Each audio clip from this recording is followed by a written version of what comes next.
everybody, recently I did a retro swap box open to Patreon supporters who've supported the show for at least 6 months and live in the US. For a retro swap box, I fill a large USPS flat rate priority mailbox full of retro games and other retro goodness. I send it to one of my supporters on the list of participants. They take out whatever they want, up to half of the contents, refill it, and send it to the next participant. This goes on until it returns back to me. Here's what I put in to start the box: a Pac-Man mini arcade, a Ms. Pac-Man mini arcade, an electronic quarterback handheld game, a USS Vengeance Hot Wheels toy, Chuck Rock for the Sega Genesis, a Simpsons and G.I. Joe comic book collection, a Mad magazine, Super Mario decals, a Frogger handheld game, Powerball for your Sega Genesis, Sonic 2 and the Lion King for the Game Gear, Slime World for the Mega Drive with manual, Wheel of Fortune for the Sega CD, a Coleco 10-in-1 Sports handheld, a Knight's Mission Pocket Arcade by Tomy, a Pac-Man retro pin set, a Spinball game, a Bacon Wallet, Tekken 2 for Blu-ray, a new sealed Batman Return of the Caped Crusaders DVD, a limited edition Call of Duty dog tag set, a Batman comic book, Assassin's Creed Lineage on Blu-ray, Harry Potter for the Game Boy Color, Mountain King for the 2600 with manual, Desert Demolition for the Sega Genesis, Entombed with manual for the Atari 2600, Phantasy Star Online for the Dreamcast, Tron Deadly Discs for the Intellivision, NSG card packs for every participant, Blue Lightning for the Atari Lynx with manual, Sylphied for the Sega CD, Space Invaders and Dr. Mario for the Game Boy, Pac-Man Pinball for the Game Boy Advance, Speed on UMD for the PSP, a Sega Dreamcast Generator demo disc, Jungle Hunt for the Atari 8-bits, an Animaniacs Happy Meal toy, a Game Boy Advance video featuring Cartoon Network shows, various manuals and catalogs. Recently I got the box back, so let's check out what I got. All right, here is what was in the retro swap box when I got it back, including some of the stuff that I put in. So let's see. First of all, this was kind of interesting. A complete in-box copy of Pac-Man Pinball Advance, which is interesting because I sent just a single cartridge and it came back complete. How amazing is that?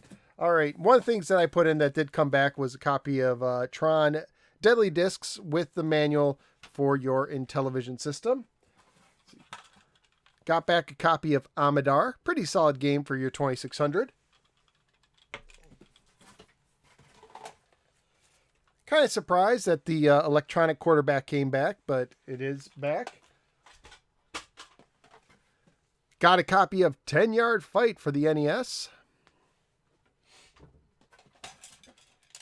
The Spinball game also came back. Sorry, all this stuff is mixed in together. As did the Tomy Pocket Arcade, although I'm curious if anyone actually tried playing it. One of the last things that came back was Batman Return of the Caped Crusaders DVD. All right, I got a really good compilation. It's the Pinball Hall of Fame, the Williams collection for the PS2. Also, Steel Talons. I don't know that I have this for the Sega Genesis, so that's pretty cool. Oh, the little Coleco handheld sport thing came back as well. I wrap up some of this stuff so it doesn't get all scratched and dinged up during the shipping. So, got Battleship for the SNES. And speaking of board games turned into video games, Clue, also for the SNES. Then a couple of N64 games, Super Mario 64 and Ridge Racer 64. I don't think I have Ridge Racer 64. So that's pretty cool. The little Animaniacs toy came back. That's all right. Oh, this is kind of cool. Got Intellivision Lives for the PS2 as well as Missile Command for the PlayStation. I don't think I have that one. So this was a little misleading. It's the Joust Mini Arcade Classics, but inside not only is the unit, but also a bunch of games were packed inside. So let me open this up and show you outside of the arcade game what was in there. So let's see. Just jam-packed with stuff. So we got Capcom's Classic Collection wrapped up with the disc. I'm going to guess it's a PS2 version. Could be Xbox. Star Trek. Happy to see this for the Atari 8-bit. I don't have that. That's really cool. Space Invaders for the Game Boy, which I believe I put in. F1 Race for the Game Boy. Sonic 2 for the Game Gear. Super Off-Road for the Game Boy. And Klax for the Game Boy Color. Tron 2.0 Killer App for the Game Boy Advance. And I was told that this is a Berserk. It's a reproduction cart based on the prototype for Berserk. So that's really cool. I'm going to check that out and play that. Do a little video on that at some point. So thank you for that. Let's see. Army Man Air Combat for the Game Boy Color. Let's see. Top Gear Pocket 2 for the Game Boy Color. Tubin, also for the Game Boy Color. See, my Jungle Hunt came back. That's all right.